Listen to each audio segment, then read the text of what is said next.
à tous, donc je m'appelle Margot, je suis productrice et co-auteure de Gagner sa vie, donc du contenu documentaire que vous allez voir ce soir. On est ravis d'être là, on est ravis d'être accueillis par le Pan Piper et du partenariat avec les Hub Conférences. C'était une envie assez initiale de pouvoir faire des documentaires qui permettaient de nourrir un débat public sur un sujet qui va, à mon avis, être traité pendant longtemps, même si la primaire PS nous a fait croire le contraire avant les élections de 2017. Et on avait dans l'idée de pouvoir alimenter ce débat d'une manière interactive, comme on l'a fait sur le site avec notre partenaire Arte, mais aussi de pouvoir ouvrir à une interactivité dans la réalité, ce qui est le cas ce soir. Donc on est très content de ça, de pouvoir continuer à s'interroger sur les évolutions du travail, du rapport à la valeur, du rapport au capitalisme et des questions de société que ça soulève. C'était l'ambition du documentaire et c'était l'envie de monter un événement qui permette de l'interaction. Et donc vous allez voir, vous allez être sollicités dans la soirée. L'idée, c'est pas que ce soit juste nous qui montrions des vidéos et qui parlions. Et donc on a fait ça en partenariat avec différents partenaires et en particulier Arte, avec qui nous travaillons depuis longtemps. Ah oui, t'as pas de micro. Bonsoir. Très brièvement, d'abord, je voulais remercier toutes les équipes de tous les partenaires qui sont associés à cette soirée, y compris les équipes d'Arte qui s'y sont investies. Juste un mot pour vous dire qu'ici, on est dans la continuité de notre rôle plus habituel de coproducteur et distributeur de contenu, sur le numérique en particulier, où on considère notre mission d'alimenter des questionnements, des débats sur notre présent.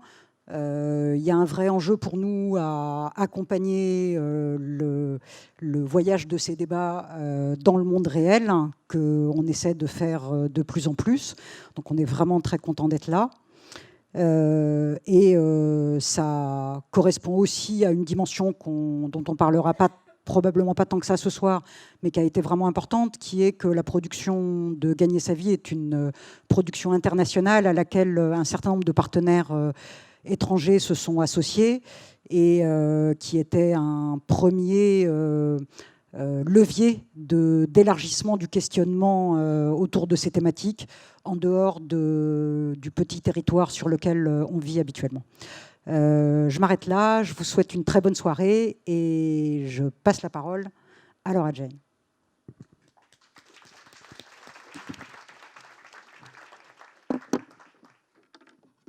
Merci. 1, 2, 3. Est-ce que vous m'entendez ? Oui ? Ok. Merci infiniment à tous les trois. Donc, comme ils l'ont dit, je suis Laura Jane Gauthier, je suis journaliste de Solutions et animatrice de conférences et je suis ravie de modérer cette soirée qui promet d'être riche. Alors, donc, comme vous nous le disiez en introduction, l'objectif de cette soirée, c'est de se questionner ensemble et de questionner plus particulièrement notre rapport à la fois au travail, notre rapport à l'argent, mais aussi notre rapport aux autres dans la société à travers donc cette question du revenu universel.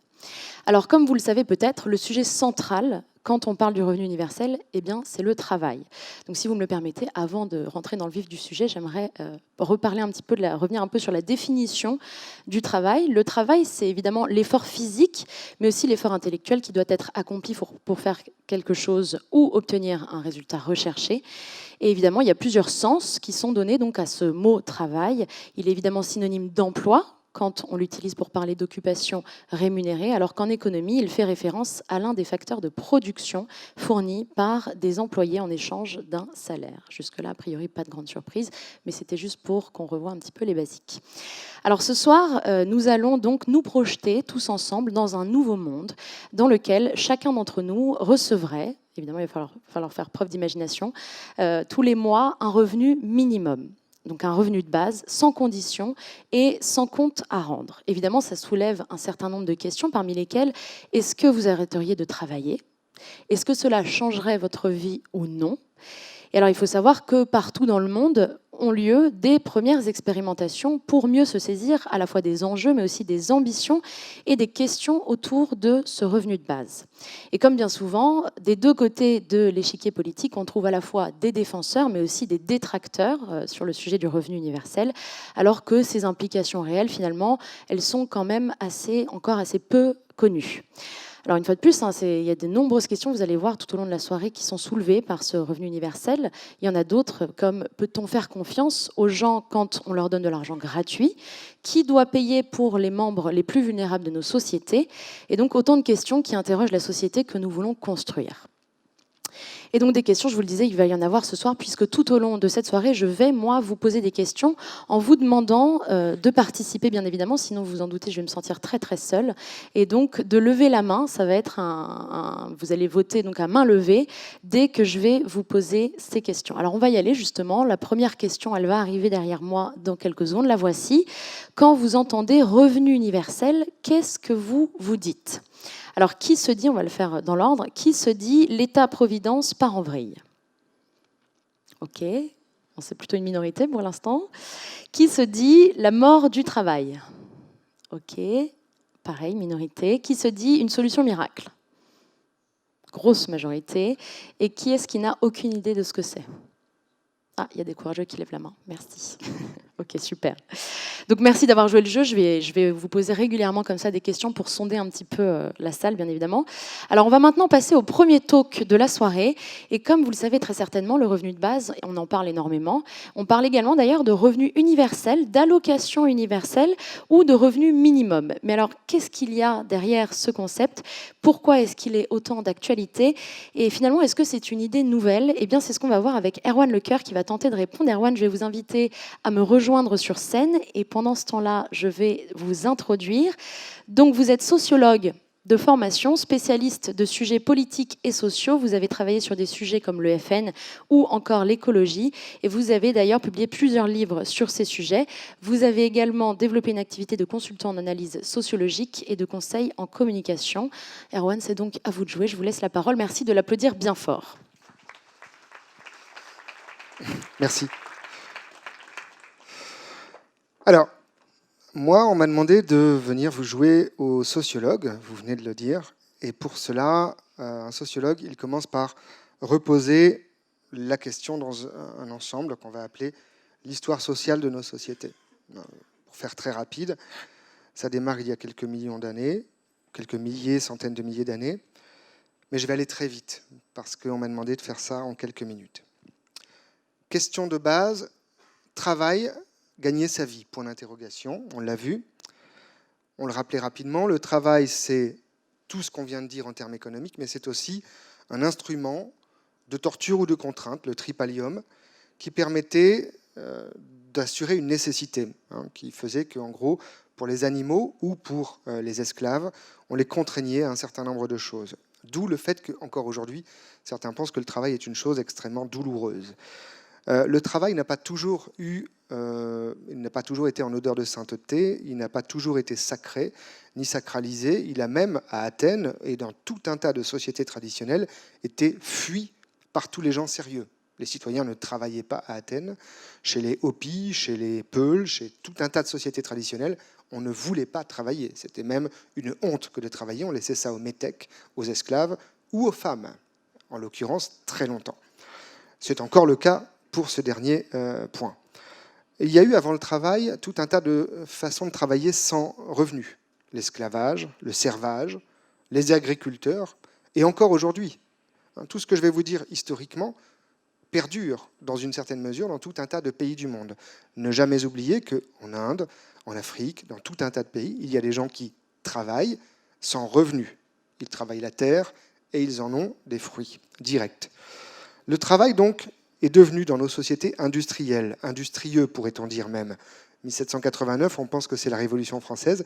C'est aussi la loi Le Châtelier qui dit « c'est terminé les corporations, désormais vous devenez libre de vous faire exploiter ». C'est le début du salariat.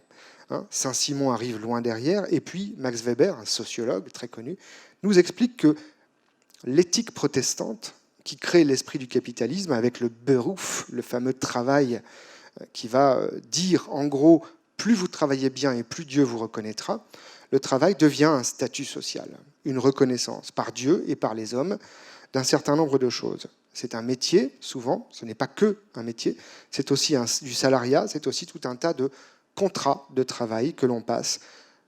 Quand on est commerçant, quand on est financier ensuite, le travail devient de moins en moins globalement difficile au champ et devient de plus en plus, entre guillemets, intellectuel, industriel, etc. Aujourd'hui, la question qui se pose, c'est quel revenu pour quel travail? Est-ce que le revenu, le fait de gagner sa vie, nous donne du bonheur?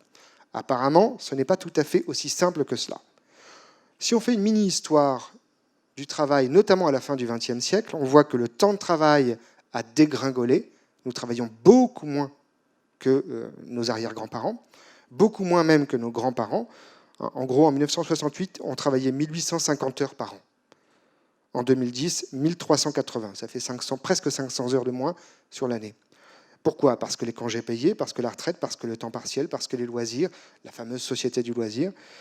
C'est un livre intéressant de Jean Viard sur la société française qui nous rappelle qu'en 1900, 40% du temps était, pour les prolétaires, travailler. 40% du temps de vie. Aujourd'hui, c'est environ 10% du temps de vie. Et si vous ajoutez le travail plus le fait de dormir, vous êtes à même pas 40% de votre temps de vie. C'est-à-dire que vous avez libéré 60% du temps pour faire autre chose. Donc nous n'avons évidemment plus la même appréhension de qu'est-ce que c'est que le travail et quel type de revenus nous pouvons en tirer. Aujourd'hui, dit-il, nous sommes dans une époque de l'à côté du travail. C'est ça qu'il va falloir réfléchir ici. Qu'est-ce que c'est que tous ces à côté du travail? Ces choses que nous avons inventées à côté. Bien sûr, les loisirs, mais aussi la télévision, mais aussi tout un tas d'autres choses qui nous prennent beaucoup de temps. En gros, le Fordisme, le Toyotisme et puis l'entreprise libérée d'aujourd'hui nous ont amenés dans une promesse. Où en est-on de cette promesse du travail qui s'est libéré avec les nouveaux managers, avec toutes ces choses? Aujourd'hui, la promesse paraît en miettes. Le travail, un certain nombre d'économistes et sociologues l'ont observé, le travail, la promesse qu'il donnait sur le salariat, par exemple, s'est transformée en précariat pour tout un pan de la société. Robert Castel explique très bien ça. Ce précariat, c'est le fait aussi qu'il y a une insertion sociale extrêmement faible, voire inexistante pour les plus jeunes, pour les plus moins qualifiés.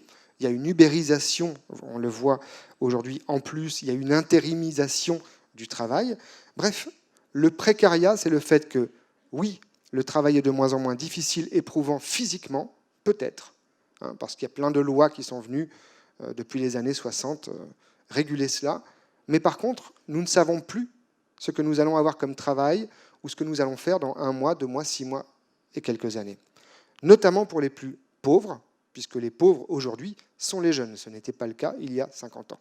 Les jeunes avaient, par leur travail, par leurs revenus, une qualité de vie que les personnes âgées n'avaient pas. Aujourd'hui, ça s'est inversé. Les personnes âgées sont les riches et les jeunes sont les pauvres dans nos sociétés. Parce que les revenus du capital sont plus importants que les revenus du travail. Autre point essentiel et important pour un sociologue, c'est le fait que le travail ne procure plus de collectif. Vous savez, ce collectif un peu rassurant, cette communauté de destin. Ni l'entreprise en tant que telle n'est un véritable collectif sur lequel on peut s'appuyer longtemps, ni le syndicat. En 1968, 25% des salariés, ou presque, étaient syndiqués. Ils avaient moins de droits, ils ont eu des droits en 68, beaucoup. Les syndicats ont pu rentrer dans l'entreprise, etc. Et aujourd'hui, même pas 11% des salariés sont syndiqués. Donc, il manque ce collectif. Le travail ne fournit plus d'identité collective de réassurance, ce qu'on peut appeler une reconnaissance sociale. Enfin, il y a toutes ces nouvelles maladies du travail. Le burn-out, bien sûr, qui a failli être reconnu par l'OMS, vous le savez, peut-être il y a quelques semaines. Et puis, ils se sont 2 jours plus tard rétractés en disant non, on ne va pas le reconnaître, on va juste dire que c'est dû au travail. C'est déjà une très grande avancée. Donc le burn-out, qui est clairement une nouvelle problématique dans cette entreprise libérée. Oui, libérée, mais vous êtes tellement responsable de ce que vous faites que vous en arrivez à, et on l'a vu dans les reportages que Arte a diffusés, on en arrive à en mourir. Et ça arrive de plus en plus. Et puis il y a le bore-out aussi. C'est l'ennui au travail. C'est le fait de faire des travaux de plus en plus ennuyeux, répétitifs, insupportables, de remplir des colonnes de chiffres sous Excel, etc. Bref, il y a là quelque chose de l'ordre du bullshit job, hein, une expression qui est de plus en plus utilisée. Comment sortir de ces bullshit jobs, ces boulots qui n'ont aucun sens, qui ne mènent à rien, et qui, en gros, peut-être pour des entreprises multinationales, ont encore un peu de sens, mais pas pour les personnes. Et donc, on voit arriver tout un tas de voies nouvelles, dont on va discuter là ce soir, qui sont notamment le fait de savoir est-ce que ça a du sens d'être cadre supérieur dans une grande boîte quand on pourrait être artisan dans un petit bled et vivre avec des vrais gens. Il y a de plus en plus de cadres supérieurs qui quittent l'entreprise et qui refont un CAP alors qu'ils ont fait une grande école et qui redeviennent artisans, boulangers, tout un tas d'autres choses comme ça. C'est un phénomène social qu'on appelle un signal faible, mais ce signal faible est à entendre parce qu'il explique aussi les questionnements sur la dissociation entre travail et revenus. Autre voie nouvelle, un tiers des diplômés de grandes écoles ne veulent plus travailler pour certaines entreprises parce que ces entreprises donnent un sens absolument néfaste à leur vie. Par exemple, sur l'environnement, sur le respect de la planète ou tout un tas d'autres choses. Et puis enfin, il y a un troisième élément quand même qu'il faut prendre en compte, c'est que la troisième révolution industrielle nous annonce aussi une intelligence supérieure à la nôtre, l'intelligence artificielle. Et si l'on en croit quelqu'un comme Bernard Stiegler, qui est un philosophe qui travaille sur ces questions au sein de Ars Industrialis, et qui d'ailleurs discute de la question d'un revenu universel, sans y apporter directement une réponse, il dit « dans tous les cas, il y a une disparition de l'emploi qui est devant nous. 30-40% des emplois vont disparaître. Donc, il va falloir beaucoup de formation pour que les gens puissent rebondir. Et de toute façon, on va avoir des pans entiers de la société qui vont être sans emploi. Donc, lui promeut, par exemple, une économie contributive, une sorte de système qui ressemblerait aux intermittents du spectacle, mais pour tout le monde. Ce n'est pas si bête d'imaginer qu'on ait des moments de vie où on ne travaille pas et où on soit, d'une certaine façon, on cotise pour ces moments de vie collectivement. Bref, nous sommes dans une société qu'on va appeler post-matérialiste, dans laquelle toutes les questions sont en droit d'être posées. Et notamment, puisque le chômage nous dit qu'il n'y a plus d'emploi stable et qu'il va falloir faire soi-même, do it yourself, eh bien, on va tous devenir un peu entrepreneurs. À ce stade, tous entrepreneurs, ça veut dire qu'il nous faut un petit peu d'argent pour démarrer. Deuxième point, le capitalisme cognitif, lui, nous promet que l'intelligence artificielle, plus les plus intelligents d'entre nous, vont s'en sortir, mais pas les autres. Donc il y a une élite qui travaille et les autres qui, en gros, n'ont pas de travail. Les armées de réserve de chômeurs ne sont plus seulement des armées de réserve, elles sont en dehors de la société. Ça pose question. Troisième point, il y a des limites à l'économie et à la croissance. Nous le savons, les théories sur l'effondrement nous le rappellent s'il en est besoin. De plus en plus de gens formés, bien formés, de têtes bien faites, de jeunes, on le voit, font la grève de l'école parce qu'ils disent « tout ça n'a aucun sens si dans 20 ans, il n'y a plus de planète ». Ou en tout cas, plus moyen d'y vivre.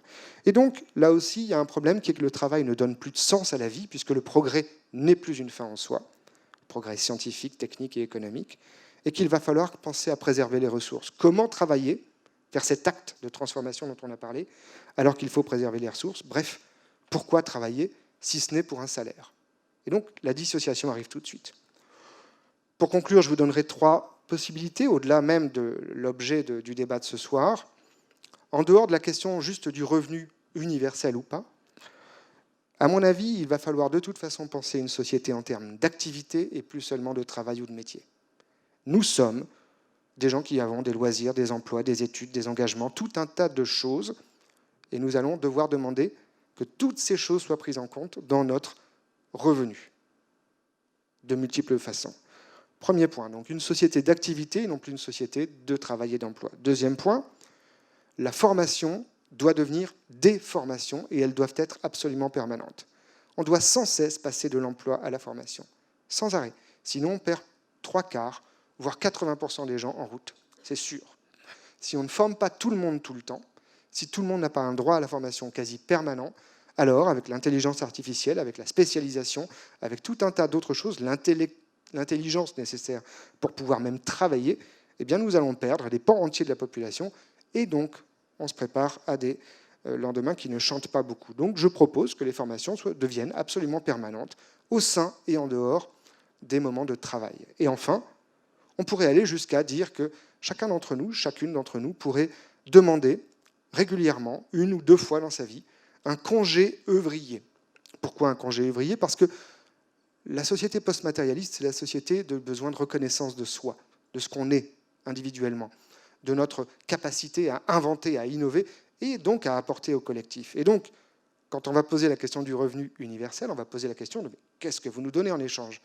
Eh bien, par exemple, un congé ouvrier serait, comme le font tous les thésards de France et de Navarre, et d'ailleurs dans le monde, tous les gens qui font un doctorat, une thèse, ou qui font tout un tas de choses de ce genre, ont 1, 2, 3 ans, parfois plus, pendant lesquels ils ont droit à un revenu pour développer leur talent, leur œuvre. Ça peut être une œuvre intellectuelle, artistique, ça peut être ingénieur, artisanal, ça peut être tout à fait autre chose, mais chacun pourrait avoir, pendant 2 ans, la possibilité de développer cette œuvre personnelle, ce qui, à mon sens, reconnecterait avec le monde du travail tout un tas de gens qui, sinon, n'y trouvent absolument aucun intérêt.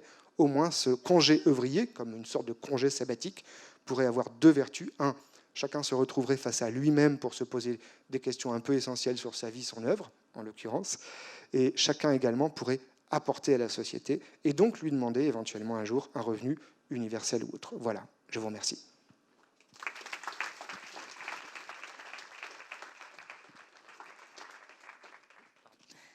Merci beaucoup, Erwan. Vous pouvez aller vous installer à côté de Margot. Alors, je ne sais pas vous, mais moi, j'ai appris plein de choses. J'ai trouvé ça très, très riche. Et ça pose donc une nouvelle question. La nouvelle question, quelle était? La deuxième question.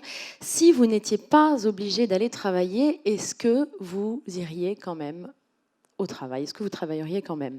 Alors, qui a envie de répondre oui à cette question? OK. Donc, c'est quand même une grande majorité. Qui n'irait pas travailler? OK, il y a quand même quelques personnes. Et qui n'a pas de travail, donc ce n'est pas tellement une question.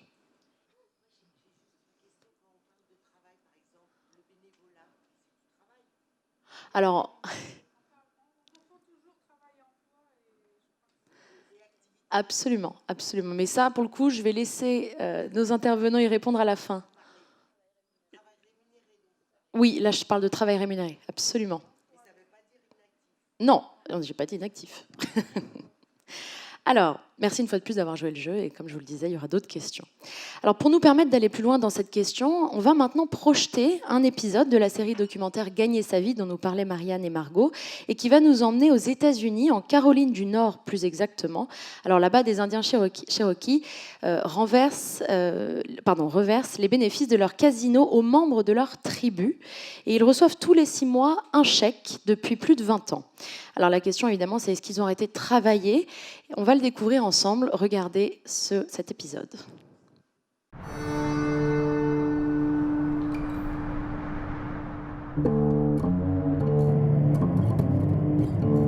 Growing up, people would ask, "What do you speak the language?" Today, the question you get from folks outside is, "You're an Indian or you're a Cherokee. Do you get that check?"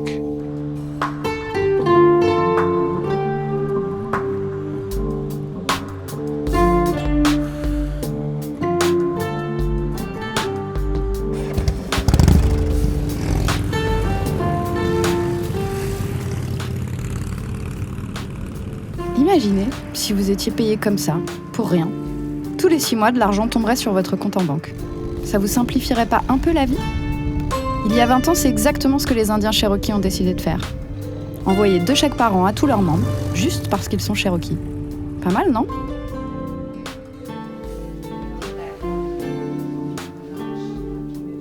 You know, it's been 20 years. Since we've had one? Do you remember your first per cap? Yeah. The $595. We were rich. Yeah, I thought I was rich at that time because I was just in school, just had a baby, no job. It was hard for me back then to pay a $60 house payment. $60, Yeah. and I couldn't do it. Thank God that our tribe has given us the money off the casino because it helps. Yeah. En 1988, le gouvernement fédéral, dans sa grande mansuétude, a autorisé les tribus à ouvrir des casinos sur leurs terres. 10 ans plus tard, les Cherokees ouvraient leurs casinos. Cela valait-il des siècles d'expropriation ? pas sûr. It was decided by our tribal government that there would be a 50% division in the gaming profits, half going to distribution to every enrolled member in the form of a per capita check. The other half would go to tribal government to operate tribal programs. So yeah, twice a year, the tribal members in the Eastern Band receive, we call them per capita checks. It's really hard to talk about the casino and all that. I've heard it said, whatever happened in the past happened, whatever atrocities were committed, whatever happened, it's okay because they have casinos now. They only see the dollar signs. Le revenu augmentant depuis 1997, il atteint aujourd'hui 12 000 $ par an, soit 1 000 $ par mois. Juste pour comparer, ça représente environ 20% du salaire moyen aux États-Unis, ou ça, en France. First distribution, we got it in December, and I remember thinking the first thing that came into my mind was, we're gonna have a great Christmas. My kids are gonna have a good Christmas this year. I think at first it's like Christmas when you get it, but then the challenge comes with making sure that what we're providing is a need and not necessarily trying to fulfill everybody's wants. I don't think it's inappropriate to necessarily think, well, there will be certain people that will do fill in the blank if you give them money, and that's accurate. Those issues, addiction and so forth, are amplified a little bit here on the boundary because there is, disposable income with which to do that. But those problems exist everywhere. But I would say overall, what I've witnessed in our community is that the majority of our community members make wise decisions with their per capita money. My oldest son, not so much. He kind of nickel and dimed his, and I forewarned him. I said, you really have to have a plan for your money, but he just kind of a little here, a little there, and before you know it, it's mostly gone. I bought groceries.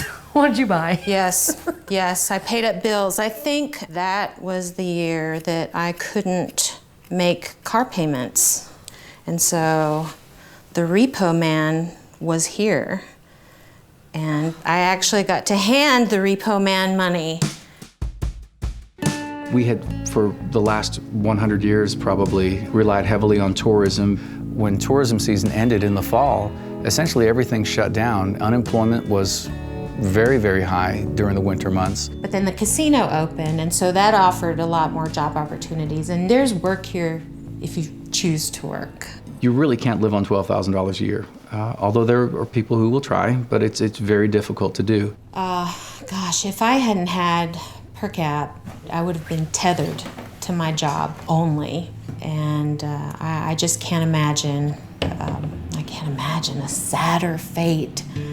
Une situation tragique que tous ceux qui travaillent connaissent bien.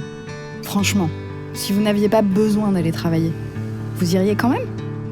I can't imagine doing anything else, really. My mother's mother, she actually did hair. She's in this picture, right there. That's me, with all that perm. Growing up, I watched her do hair, and all these women coming in and out all day long, and just, how great it felt in that room when she was making other people feel good. And there's nothing like being able to put your hands on someone and make them feel better for what you're doing for them. Per capita has allowed me some pauses throughout my day or week. I don't have to be worried about working every single minute and the income coming in.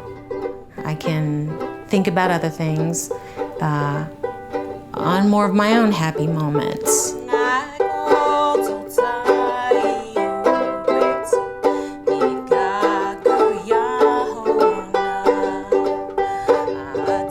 There was a time when I worked 7 days a week. I had 2 jobs.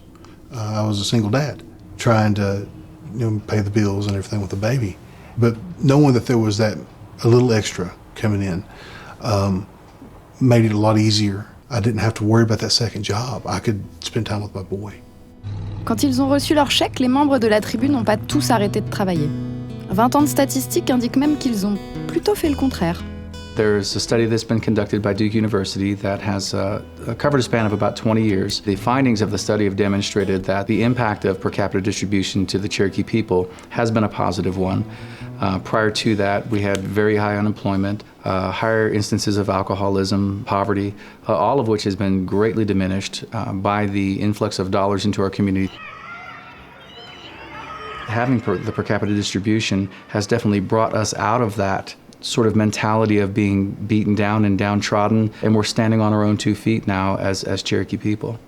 The per capita really is another extension of Gadugi, that traditional concept that we've had for centuries, if not millennia, of taking care of each other.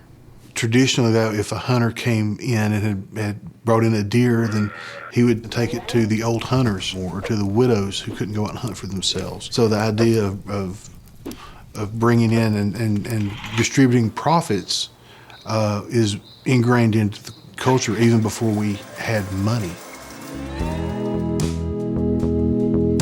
I remember giving a talk to a group of college students. They were asking us about traditional Cherokee society. And one of the students said, "So you all were Marxist?" I had to say, no, this is how we were living for centuries, before Karl Marx was even a twinkle in someone's eye. People talk about different philosophies or outlooks of culture, things. We have the 7 generations rule, that if there's a big decision to be made, it's not about how this affects me, it's not how it affects my child or my grandchild. We have to think 7 generations ahead. How does it affect that 7th generation?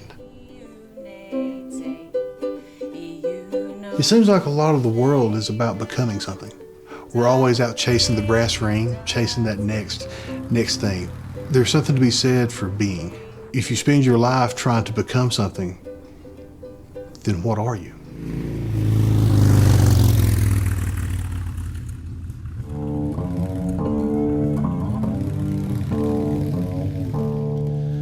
You gotta earn a living,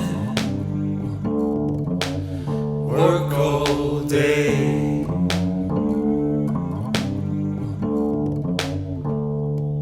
You gotta earn a living if you wanna get paid.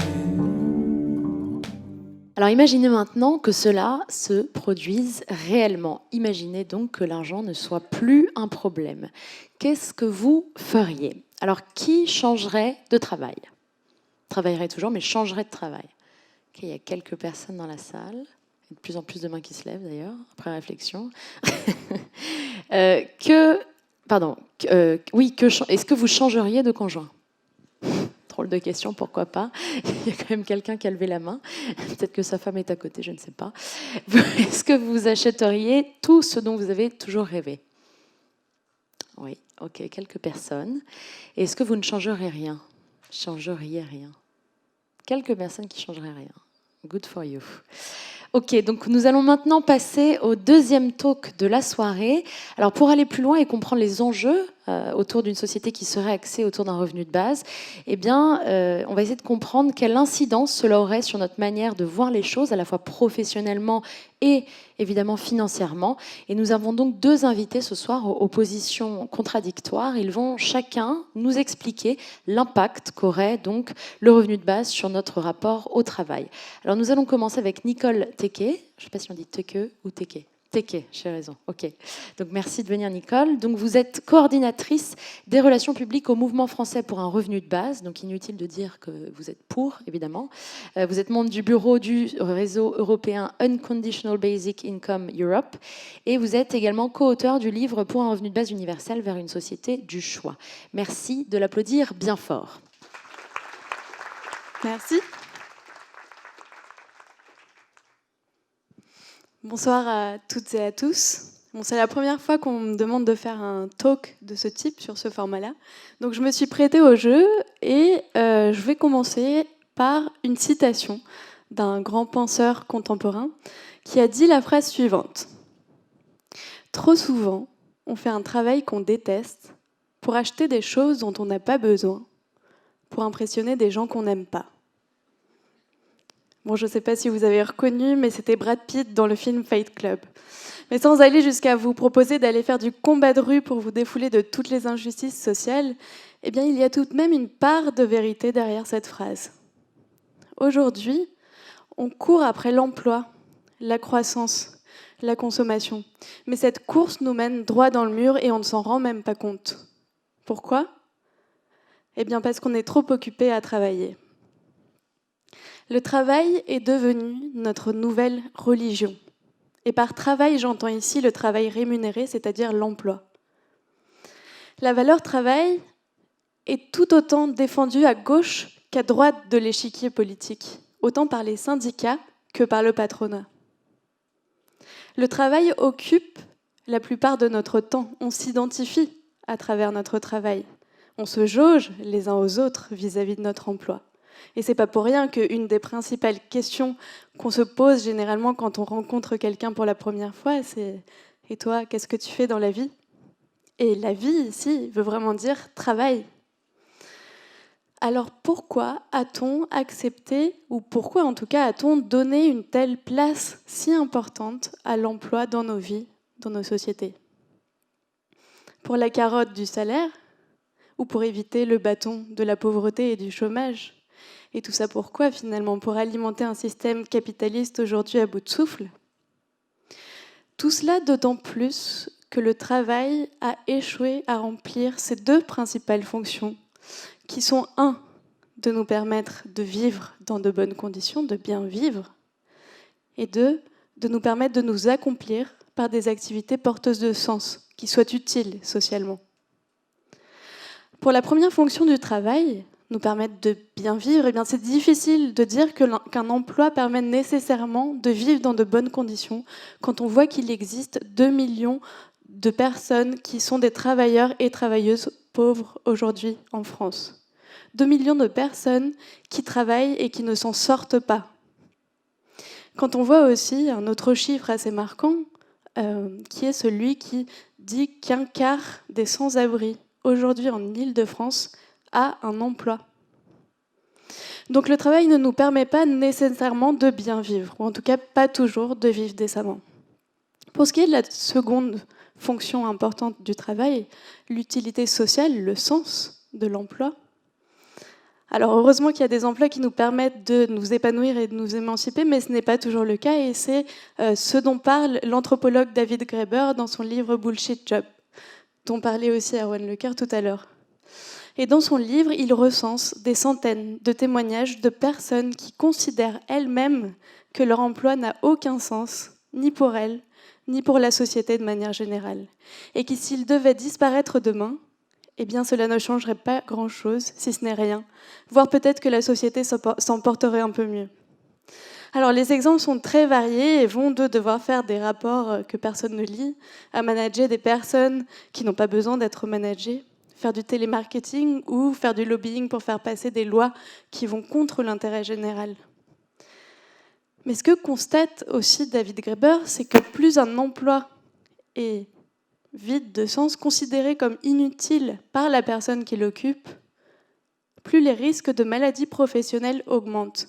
On en parlait tout à l'heure aussi, les burn-out, les burn-out, les dépressions pouvant aussi pousser jusqu'au suicide.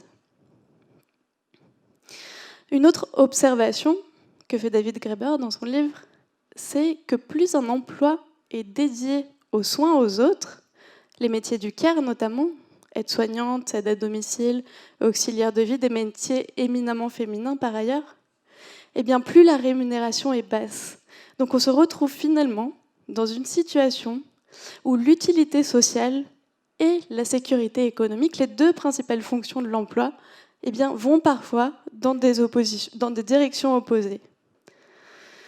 Donc on se trouve aujourd'hui dans un tournant du travail, je dirais, une crise du travail, on pourrait même dire, qui se cristallise, qui s'illustre à travers l'idée du précariat, dont on parlait aussi tout à l'heure.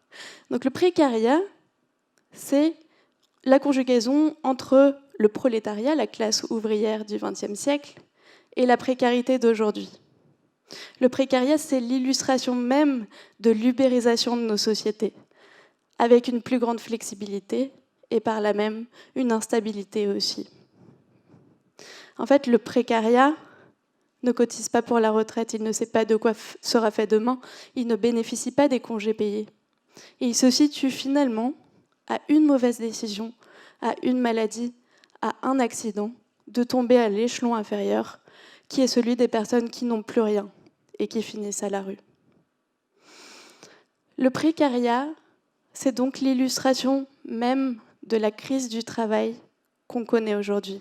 Une crise à laquelle il existe aujourd'hui plusieurs solutions, et parmi lesquelles il y a bien sûr celle du revenu universel.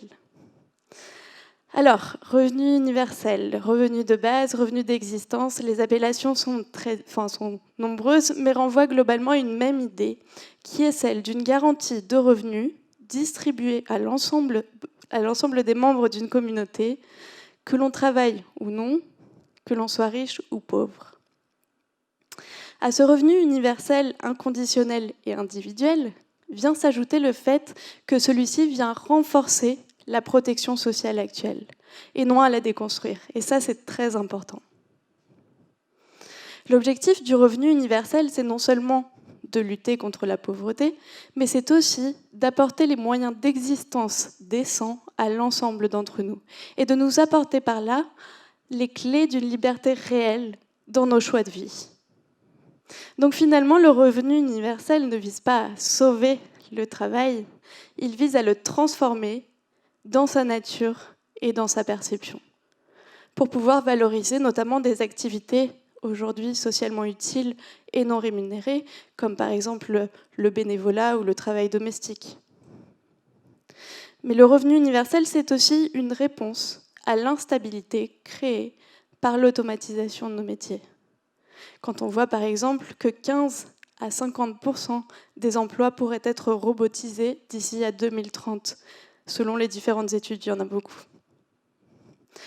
Il y aura forcément des emplois qui seront aussi créés à côté, ça c'est sûr, on trouve toujours un moyen pour créer des emplois, bullshit jobs ou non. Mais ce qui est sûr, c'est qu'il y aura une période d'instabilité créée par l'automatisation. Vous savez, une des raisons pour lesquelles je défends le revenu de base depuis autant d'années maintenant, c'est non seulement parce que je ne supporte plus de voir autant de personnes à la rue aujourd'hui en France. Tout ça parce que notre société n'a pas réussi à nous apporter la garantie et la sécurité nécessaires. Mais tout comme je ne supporte plus non plus cet assujettissement volontaire à un emploi parce qu'on a peur de la pauvreté et du regard des autres, quitte à se rendre même malade. Donc on a besoin aujourd'hui d'amorcer un changement de société. Et ça devra passer par un questionnement de la valeur travail, pour la changer et pour l'adapter au contexte actuel et à nos besoins. Alors imaginez, nous sommes en 2029, le revenu universel a été mis en place depuis quelques années déjà. Vous avez pu réduire votre temps de travail, faire une formation pour changer de carrière ou vous lancer dans le projet qui vous tenait tant à cœur. Vous avez plus de temps pour pouvoir le passer avec vos proches, faire du bénévolat dans l'association qui vous plaît, ou vous intéresser aux questions politiques qui vous intéressent et vous concernent. Les grandes villes se désengorgent peu à peu, puisqu'on n'est plus obligé d'aller chercher du travail à Paris, par exemple, et par la même occasion, les zones rurales se revitalisent. Des activités culturelles, artistiques, créatives émergent tous les jours. Le niveau de santé des Françaises et des Français s'est amélioré, tout comme la criminalité a baissé, comme on a pu le voir dans les expérimentations passées. Et on l'a vu dans la vidéo aussi. Alors oui, on pourrait se dire que le revenu universel est une utopie, mais c'est une utopie très réaliste. Et on a besoin d'utopie aujourd'hui. La démocratie a été une utopie.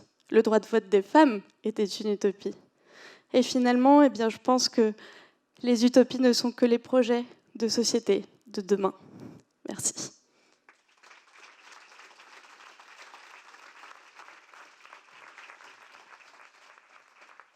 Merci infiniment, Nicole. Prenez place à côté de nos deux intervenants.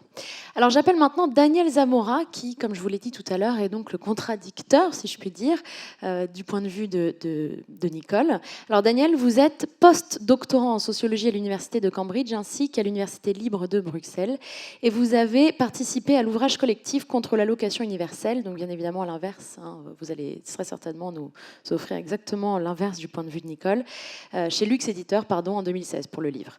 Vous avez donc un avis plus sceptique, plus critique, mais je n'en dis pas plus. Je vous laisse la parole. Merci de l'applaudir bien fort.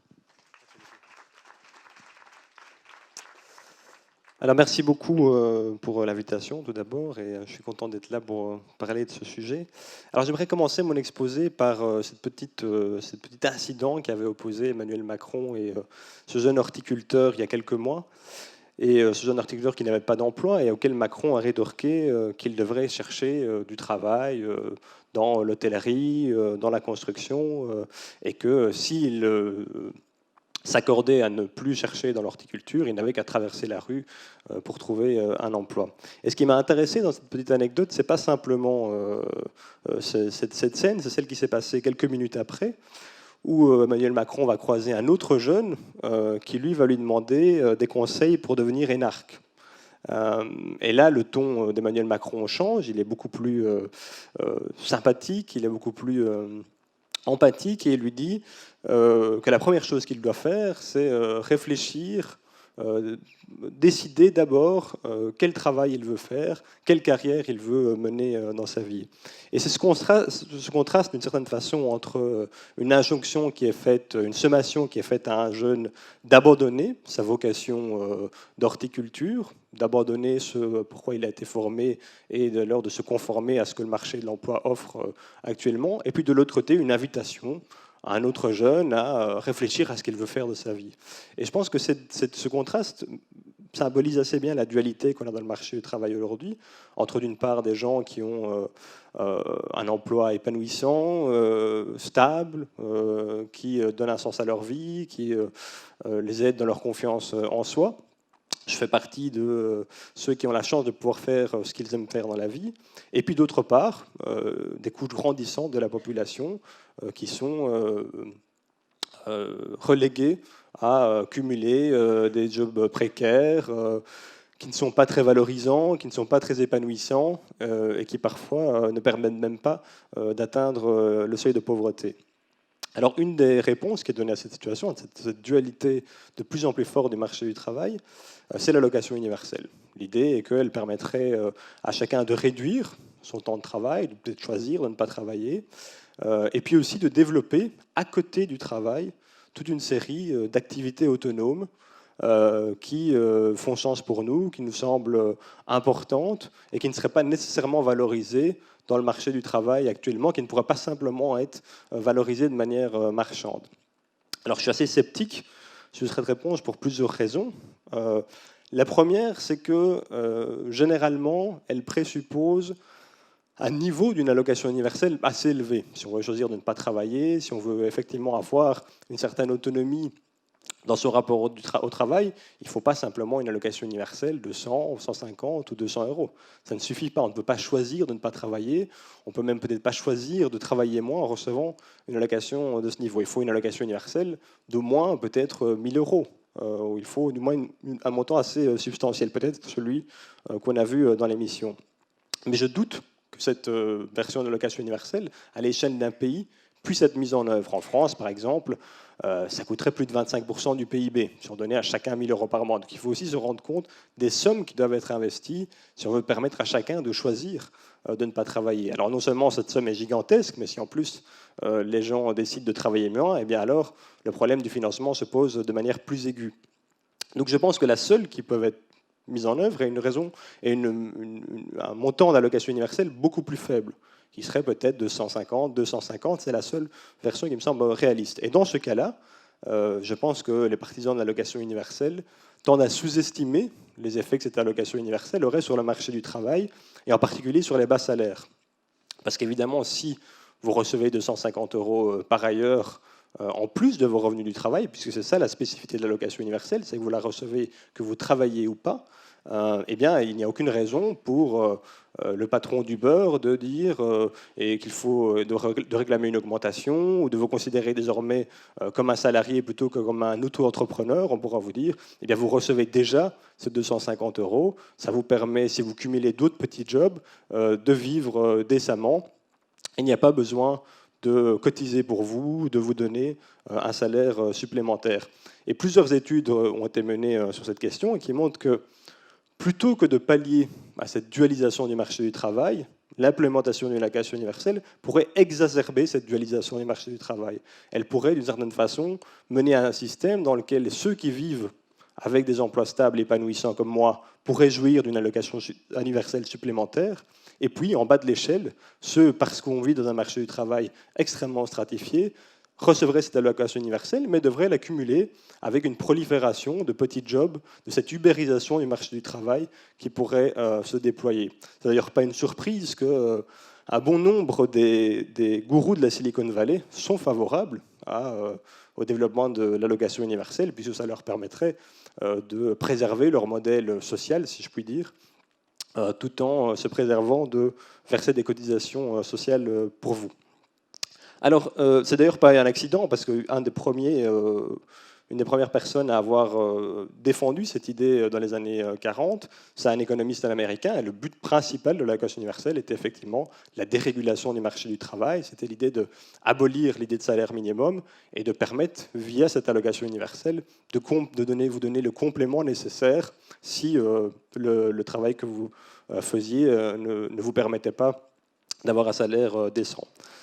Alors, il y a deux autres éléments qui me semblent très importants et qui portent moins sur ces questions techniques de revenus. Mais je pense qu'effectivement que le développement de l'allocation universelle et de la problématique autour de l'allocation universelle, c'est généralement aussi accompagné d'un certain désinvestissement de la question de la transformation du travail, de discuter aussi du contenu du travail, de la qualité du travail, de comment est-ce que collectivement nous définissons le travail. Elle a d'une certaine façon tenu pour acquis le fait que le marché du travail s'est dégradé, le fait que la précarisation envahit des couches plus importantes de la population, alors que pendant très très longtemps, la question du fait que le travail était une marchandise, est considérée comme une marchandise, a été longtemps combattue. Nous avons longtemps décidé de construire le droit du travail, de décider de créer des institutions qui permettent de collectivement façonner notre vision de qu'est-ce que doit être le travail dans notre société, et pas simplement de construire l'à côté du travail, mais aussi de lutter au sein du travail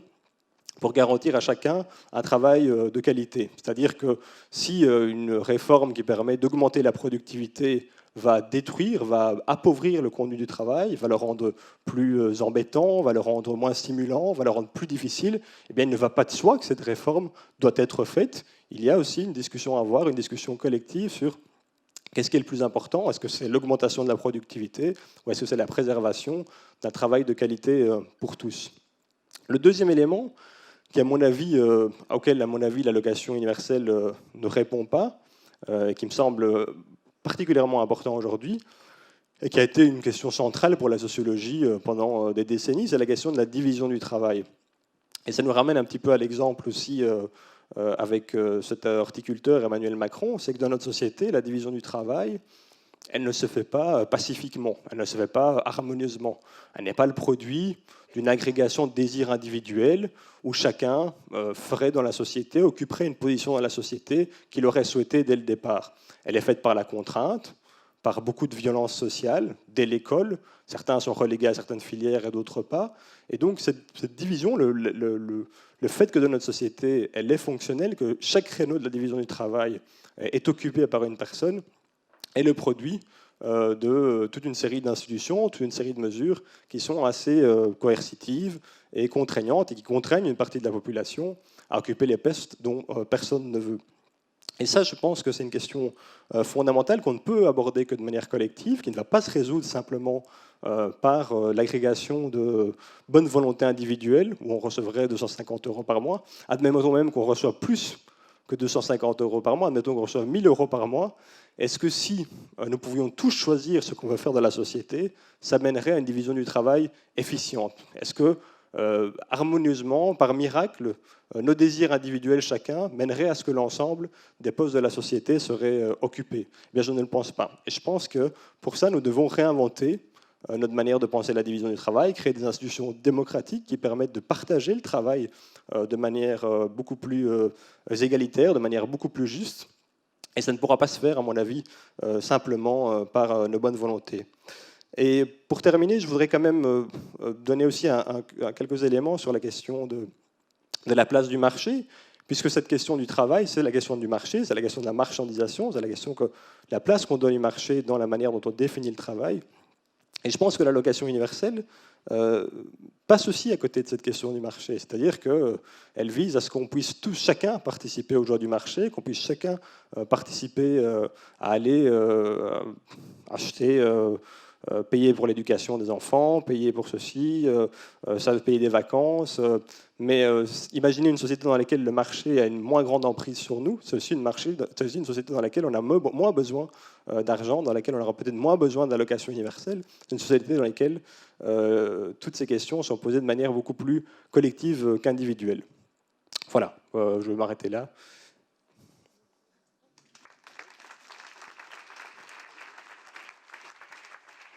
Merci beaucoup Daniel. Prenez place si ça ne vous dérange pas au bout, ce sera bien plus pratique. Et on va donc passer aux échanges avec la salle aux questions. J'imagine que vous avez de nombreuses questions pour nos intervenants. Alors pour information, nous avons 30 minutes, donc ça laisse le temps. Et en même temps, vous allez voir que ça passe très vite. Donc j'ai pris en note, quelques informations juste avant de vous laisser la parole. Premièrement, donc un micro va circuler dans la salle et je vous demande vraiment d'attendre d'avoir le micro dans la main pour que tout le monde puisse bien entendre votre question. Comme je vous le disais, on a 30 minutes, donc essayez de faire court dans vos questions. Et puis vraiment, j'insiste sur le fait de poser des questions. Pour les avis, il y aura un temps d'échange après, parce qu'on va prendre un cocktail, donc vous pourrez très bien les discuter en face à face avec nos intervenants. Et enfin, donc, comme je vous le disais, je serai un peu obligée d'intervenir si jamais vous êtes trop long. Est-ce qu'il y a donc des questions ? Alors, il y a le jeune homme qui levait la main, sinon. Hein, je vous ai vu, jeune homme.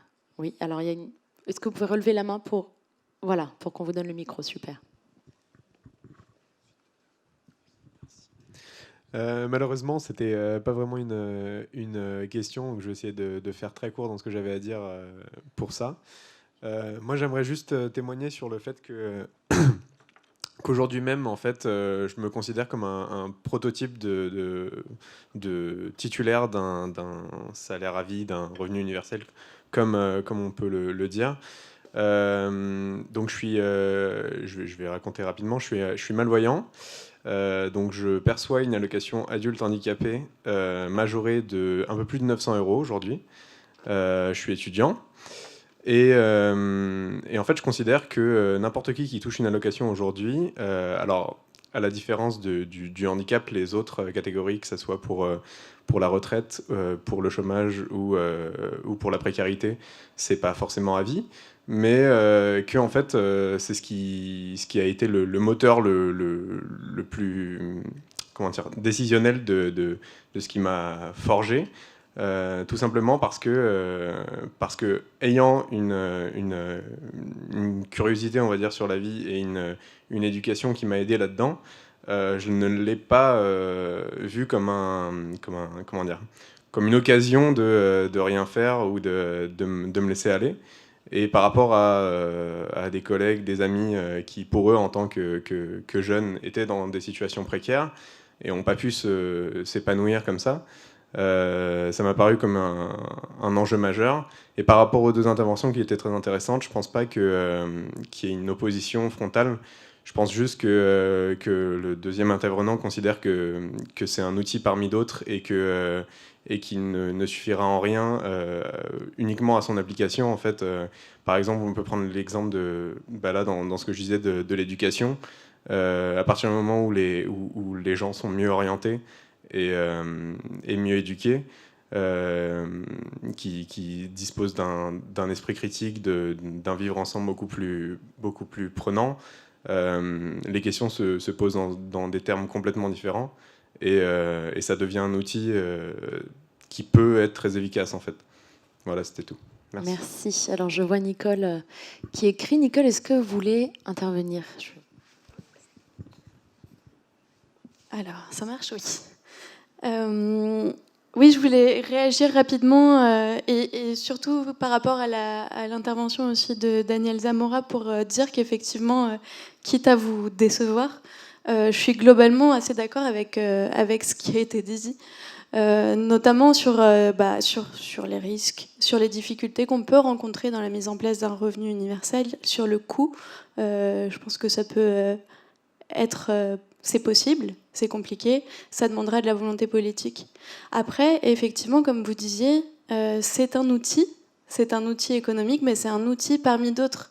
Et ça n'empêche que ça puisse, et ça doit d'ailleurs s'inscrire dans un projet de société plus global, à l'intérieur duquel il faudrait effectivement intégrer d'autres modalités, des mesures d'accompagnement renforcées, le partage du temps de travail. Moi, je m'inspire beaucoup des travaux du philosophe André Gorz, qui soutenait l'idée du revenu universel couplé à un partage du temps de travail. Et je pense que c'est globalement un projet de société plus général qu'il faut imaginer, et pas juste l'outil économique en soi. Il faut vraiment voir l'outil comme un couteau, en fait. Un couteau, ça peut servir à couper nos aliments comme ça peut servir à tuer quelqu'un.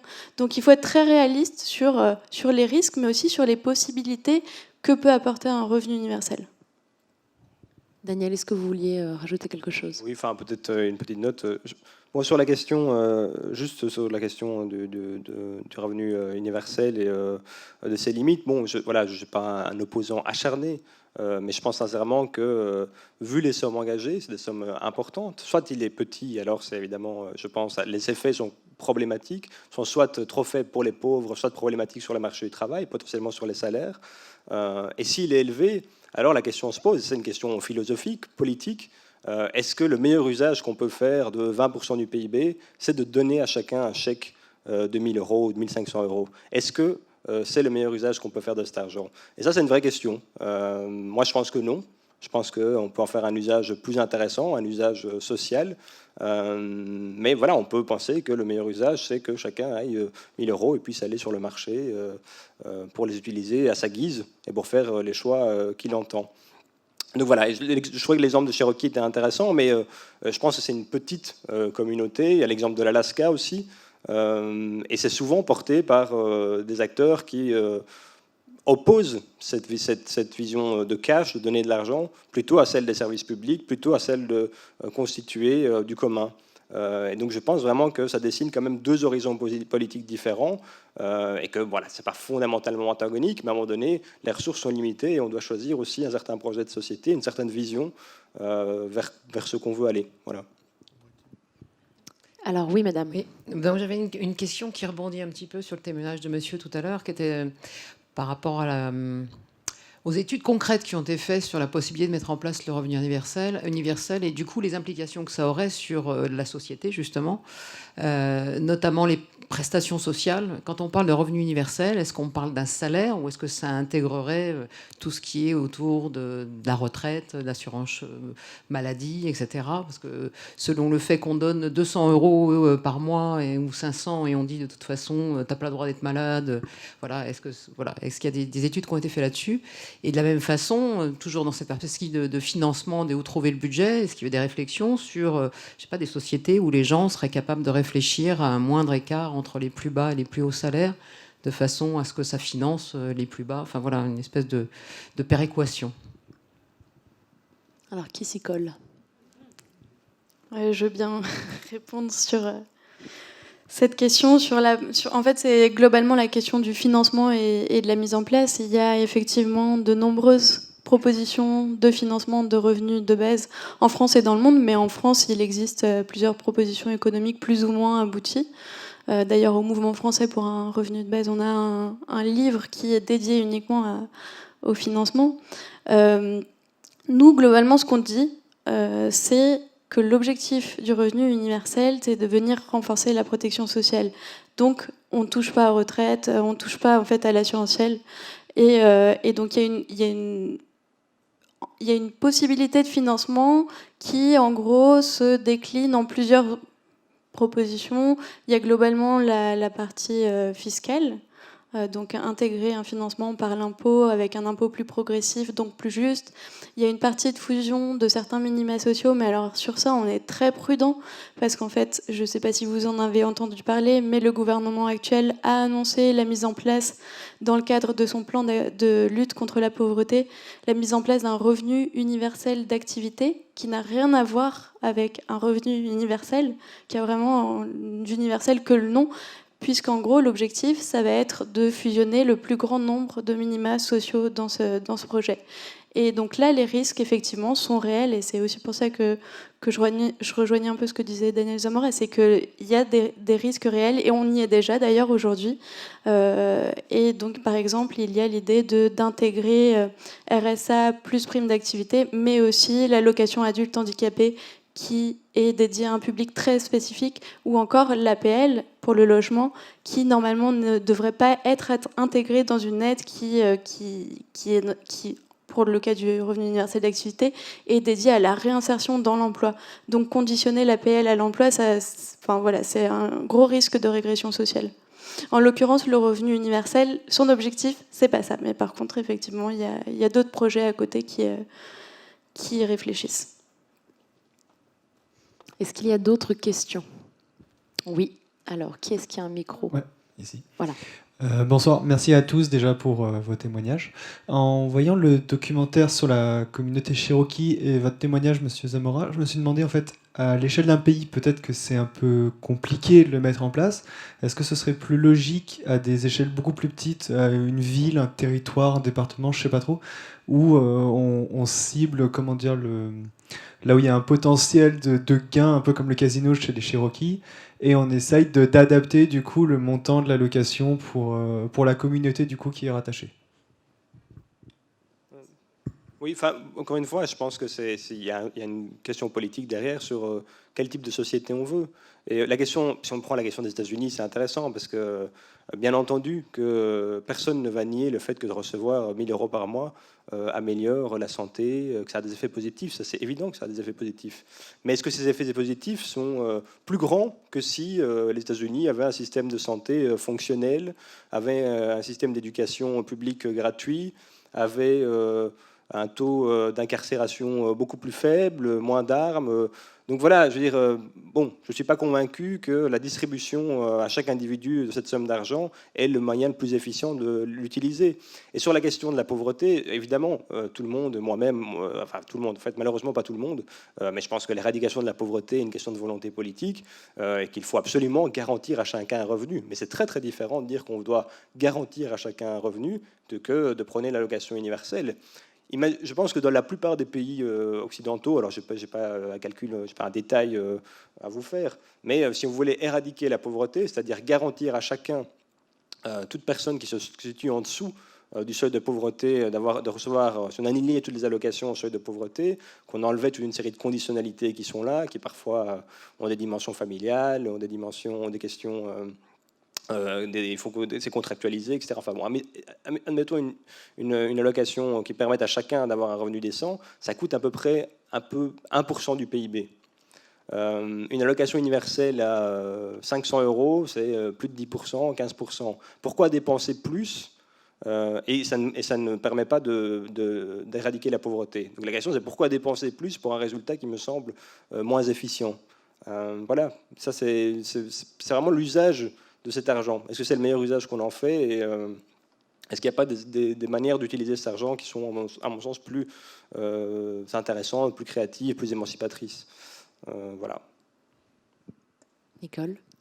Peut-être justement sur les expérimentations passées, parce qu'il y a eu plusieurs expérimentations qui ont eu lieu à travers le monde, plus ou moins proches, on va dire, de l'idée d'un revenu universel, parce qu'en fait, expérimenter un revenu universel, c'est quasiment impossible, étant donné que c'est un revenu distribué de la naissance à la mort à l'ensemble d'une communauté, et que la plupart des expérimentations ont eu lieu sur 2-3 ans, la plus longue étant presque une dizaine d'années au Canada ou aux États-Unis, je ne sais plus. Au Canada, oui. Merci. Mais en tout cas, les résultats qu'on a pu obtenir de ces expérimentations passées ont quand même été assez positifs, globalement, en matière de santé, en matière de scolarisation, en matière de criminalité, de baisse de criminalité, même en matière d'implication dans la vie politique locale. Les gens prennent plus le temps de s'intéresser aux décisions politiques qui les concernent. Donc globalement, les résultats sont assez intéressants, on va dire. Il y a eu des résultats aussi au Canada assez drôles. Je crois qu'une des vidéos en parle sur le fait que le taux de divorce avait augmenté suite à cette expérimentation au Canada dans les années 70. Parce qu'en fait, on se demandait si c'était pas parce que les femmes prenaient plus la peine de quitter un conjoint qui était violent ou abusif, ou juste parce qu'avec cette sécurité économique, en fait, elles avaient plus le choix. Donc les résultats ont été assez intéressants.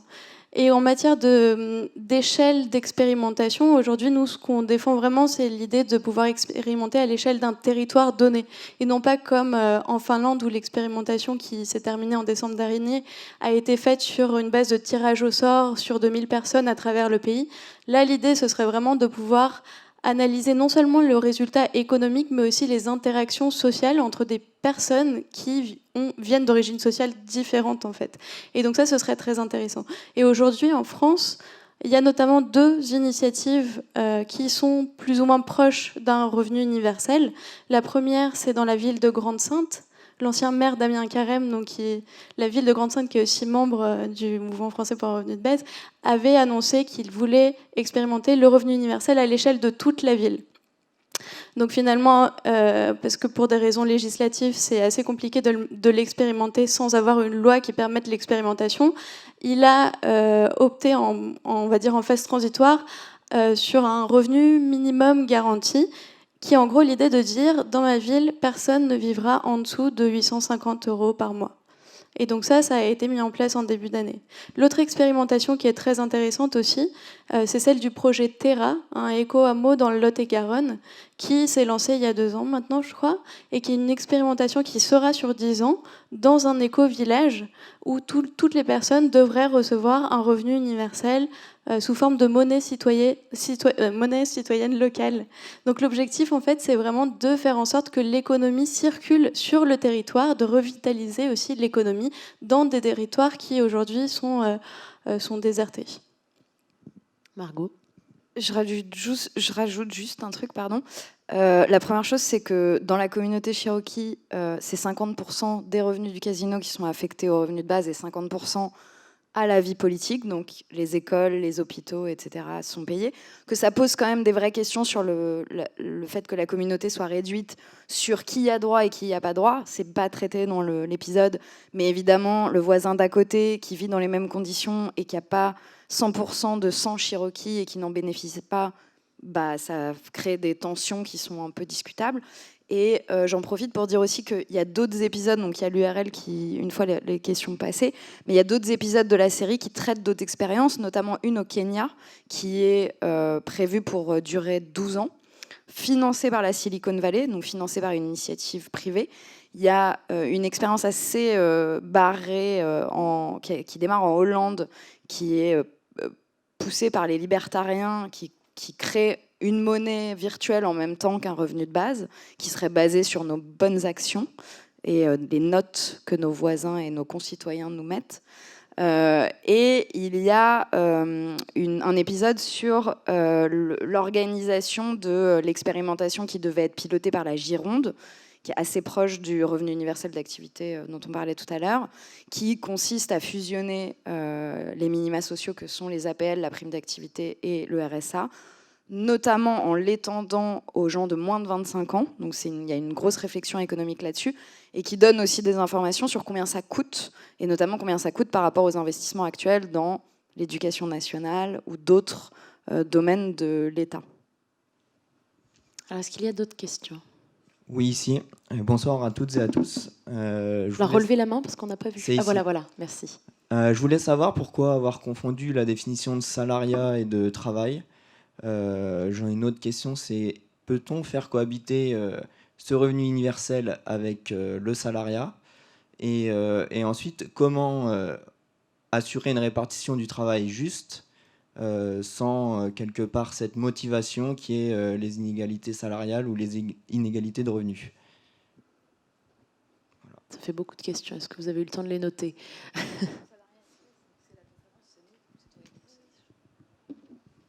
Alors, confondu salariat et travail, c'est compliqué de répondre.